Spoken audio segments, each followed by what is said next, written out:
We are entering a new era of dystopian BS. Check out this story we got from Axios. Google and YouTube will prohibit ads on and monetization on climate denial content. Oof. Look, we've talked about this with Chris Martenson. I think, at least I genuinely believe we've got very serious environmental crises on this planet. Climate change, dead zones, fishery collapse, Pacific garbage gyre, all that stuff. But man, is it a messed up world when they're coming out right telling you that there is no more, the internet, it's no more. You are a pleb. You are never supposed to be given the ability to speak through the megaphone, and they're going to be taking that away regardless of whether you're right or wrong. Now, it's also important to note here, are they stopping people from climate change denier or stopping people who are calling out a lot of the hypocrisies in the climate change movement? Because there's a lot of hypocrisies. See, it's very vague, generalized language that gets bastardized and abused so much because, again, the rules aren't really that clear on YouTube. We don't know the exact parameters. We don't know the exact words. Sometimes you say the magic special words, your videos get taken down without even an explanation. Sometimes my videos just get taken down, just like yours, Tim, without even a notice, without even a notification. So with stuff like that happening, seeing the spectrum just being broadened, like now it's this, and now it's this, and now it's that. Like, where do you end? Where do you even start? We don't. I mean, if you're going to give guidelines, give clear guidelines. Let's give clear protocols. If you deny this specific assessment or argument, I mean, that in itself is anti-scientific. You should be able to argue. You should be able to have a conversation. And if you can't question the science, it's not science, it's propaganda. And I think people need to realize that more than ever. They can't control people that way. And that's the problem, is this isn't meant for debate. This isn't meant for us to sit here and have a reasonable conversation. This is meant to silence people and control people. This is the state. This has always been the state. Centralization is, if we can control the narrative, we can control what is said, and we can control the people. And at the end of the day, that's what the state does. It centralizes power and it controls people. I think they've lost control. I think the heavy-handedness we're seeing in the federal government, the desperate maneuvers they're making, is just a sign that they're desperately trying to assert they have control, but more and more just expose the emperor's not wearing any clothes. Do you think this is mostly brought on by the invention of blockchain and immutable content and social media? I think the internet in general, it was a ticking time bomb. That they used to control the flow of information perfectly. You had a handful of channels where information could come from. If you were a journalist with a big story, they'd look at you and say, "No, we're not interested."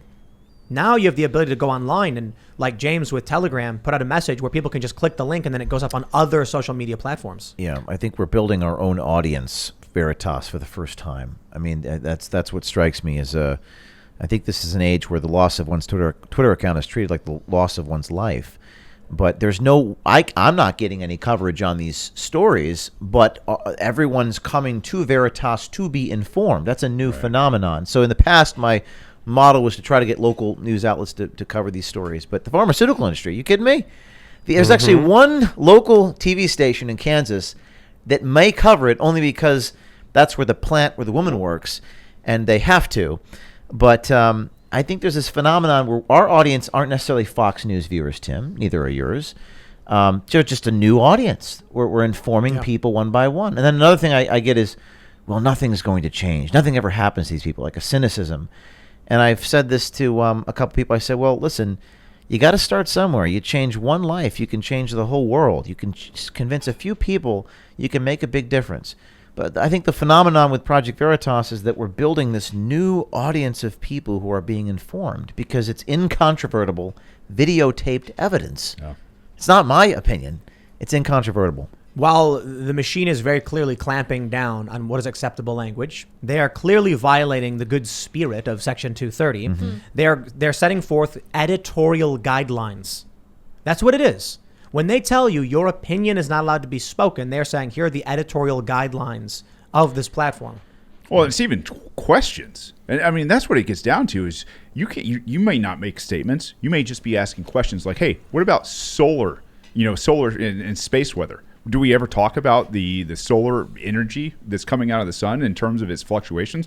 We never talk about that. Do we have an answer for what the ideal temperature of Earth is? Nobody can answer that. It's been decades and decades and decades since I was a kid. I mean, I remember them talking about a coming ice age in the 80s and thinking, oh my God, I was terrified.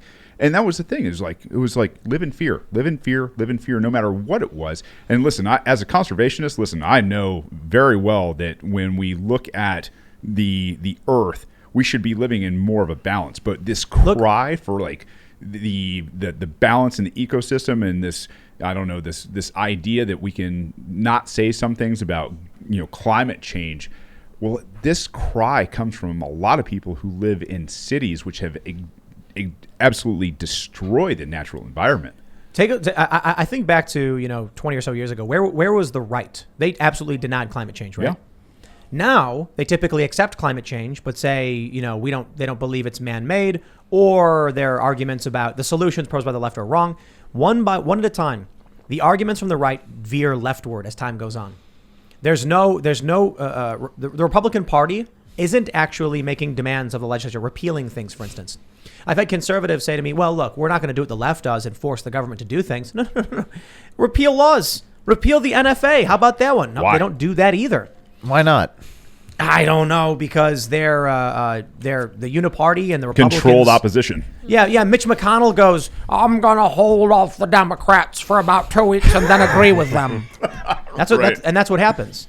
He says, I'm fighting with the Democrats, and then 2 weeks later he goes, okay, we've come to an agreement.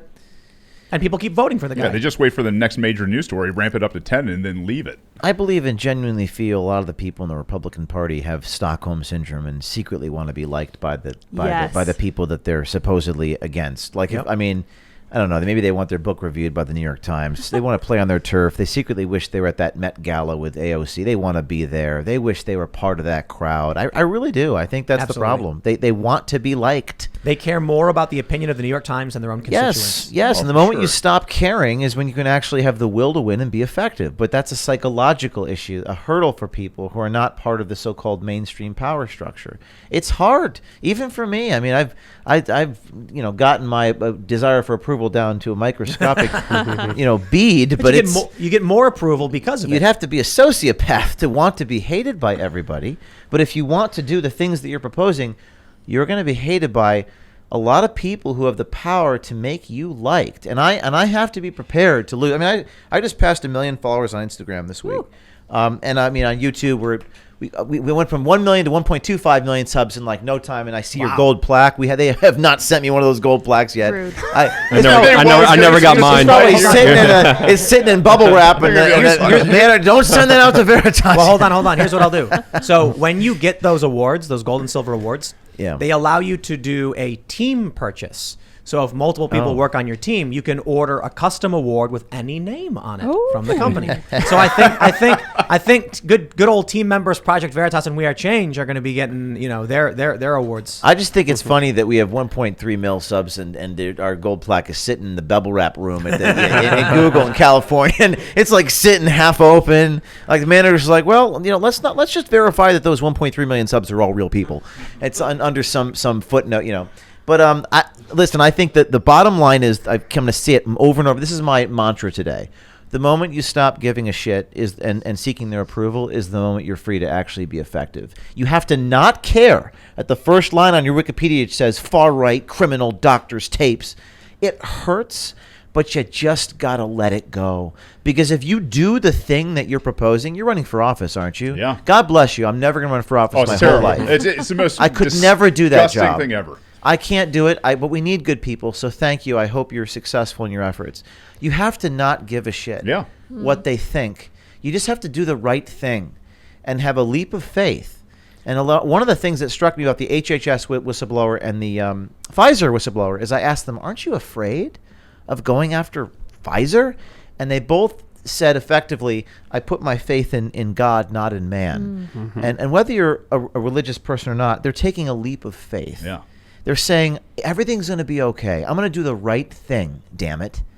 And I just think that that's what people need to do if they're going to want to change things. I 99.9% agree with you on what you said about not caring, but I'm going to offer up a little different. Go ahead. See, I do care what they write on my Wikipedia.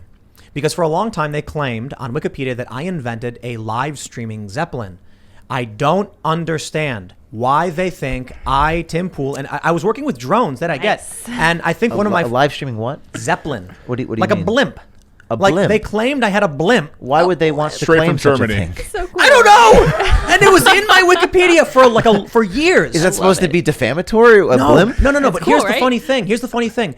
I am so fed up with, like, when I read your Wikipedia, I'm like, that is obviously, It's enraging. listen, even if it was true, they're opinion pieces that don't tell us what your organization is. And I'm sick of it. So here's what I'm doing. Here's what Okay. we are doing.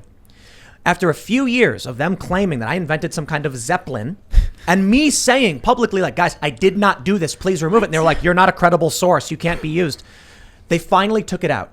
And I said, you know what I'm going to do now? I'm actually going to invent the damn thing. So they'll have to put it back in. I'll retroactively make their... So that's the game I'm playing. So we actually Smart. have it. We That's have smart. the Zeppelin is near completion. And we're going to be launching it. We're going to get a pilot with certification. And we are going to have the live streaming Zeppelin. And then they're going to have to go back and change the whole thing all over again because now it's true.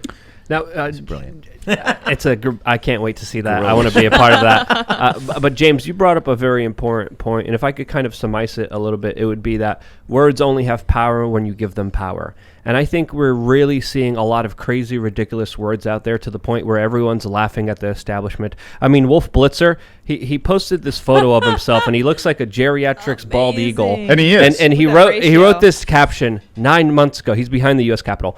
Quote, 9 months ago today, on January 6th, 2021, an angry mob attacked the U.S. Capitol. I walked around the complex today, and it was very calm. As you know, the perimeter security fence is gone, at least for now. You know what Drama. they were calling getting it? ratioed. Yeah. Straight from Thomas Massey's office, they were calling it Fort Pelosi up there. Oh, wow. Oh, yeah. Good for them. It's ridiculous. But you're absolutely right, James. You've got to be able to stand on your own 2 feet and say, I don't care what they say about me. If you're going to be effective in changing the culture, which is the most important thing that we're up against right now, you've got to be able to sit there and say, listen, they're going to tell lies, they're going to disperse me, they're going to blackball me, whatever it is. You got to be okay with most it. people, when that happens, they stop. They start reacting. They start playing on the turf of the opposition, and to do this, you effectively do have to suffer. You have to struggle and suffer and go through pain, and that's what it's going to take. Pain. I think people are going to have to go through a lot of pain in order to get to the destination. But the problem I find, I've seen people do this, and then they get lawyered up, and then they start to, you just have to keep going. You just have to keep. I mean, we're banned on Twitter. I wanted to tell you, we are banned on Twitter, but we're trending on Twitter. Mm-hmm. And it actually renders people get pretty confused by that. They don't understand it. Well, it's because you got to get the story has to be so strong that nobody can ignore it.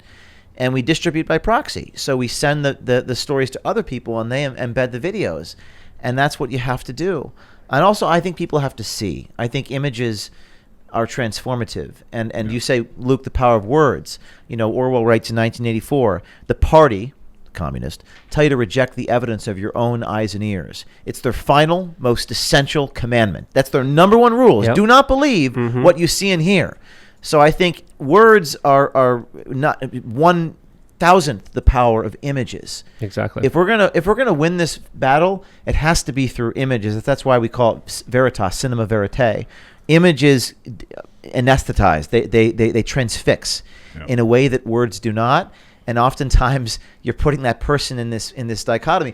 In Brooklyn, we had left-wing people in Brooklyn sharing our Pfizer videos. I got messages from people, like hipsters were sharing our videos. They didn't even know what Project Veritas was. They're just like, wow, this big bad pharmaceutical company is lying to people. That's what I'm talking about, Yeah. You guys also just had a big expose on a nursing home scandal. That's right, in Washington State. Yeah. And I saw a lot of sentiment. People were saying it's a bummer this story doesn't get as much play because it's not culture war, but it's one of the most serious issues. Happens all the time in nursing homes. People forge, checkmark documents, a lot of paperwork in the bureaucracy. So people were just forging check marks to take care of these elderly people they were not providing care for. This is what I love. They say far right, and it's like you've got stories targeting mainstream media and big tech companies as well as nursing homes, and I'm like, what does that mean? Are nursing homes secretly communist organizations? Yeah, right. And you mentioned fear. I thought that was such an important point. We should do a whole hour on fear because the guy at CNN, Charlie Chester, said fear sells. Well, they put the ticker on the screen with all the people dying. He goes, we want it to be higher. I'm quoting him. Why isn't it higher? Why can't we have the death toll higher from COVID? Because it'll sell more ads. This is what this man is saying. I hate to be the history buff in the room with the anti-federalists. They call them the bugbears and the hobgoblins. And the MO has been the same ever since. Like the anti-federalists sit there and their prophets talking about the United States Constitution, right? Like this is a centralization of power. And what it's going to lead to is the enslavement of every man, woman, and child in the United States, right? Like what we should be doing is keeping the states as free as possible. And, hey, in peace, we'll be friendly. And in war, hey, we're enemies. But this is what it is. This is what goes into everything that we do overseas. Former Marine, served in the special operations and saw this stuff up close and personal. And what goes into warfare before you actually go kinetic is a mountain of fear and division. And if you can make people fearful and divide them, you can conquer them. And that it's just the absolute truth. But to see, what we're seeing now with these people pushing fear 24/7, ramping it up. I mean, do you guys understand that, like, when we talk about the 95 or 99.5% that they're talking about in terms of being like hospitalized in terms of COVID or dying of COVID right now? What they're talking about is the CDC number that you're not actually a fully vaxxed person until 15 days after your second vaccination. So anybody in that time that has any type of ailment that goes to the hospital or dies during that time that's had a shot or 2 shots is considered unvaccinated, and that's a number that they're reporting to you to scare the hell out of you. Thanks for checking out this clip from the Timcast IRL podcast. If you want to see the full show, come back to this channel, youtube.com/TimcastIRL, Monday through Friday at 8 p.m., where you can leave comments and super chat, and we actually will read your comments on the show. Don't forget to like, share, subscribe, and if you want exclusive members-only content, segments you can't get anywhere else, go to timcast.com, become a member, and we even have full bonus episodes. Thanks for hanging out, and we'll see you all next time.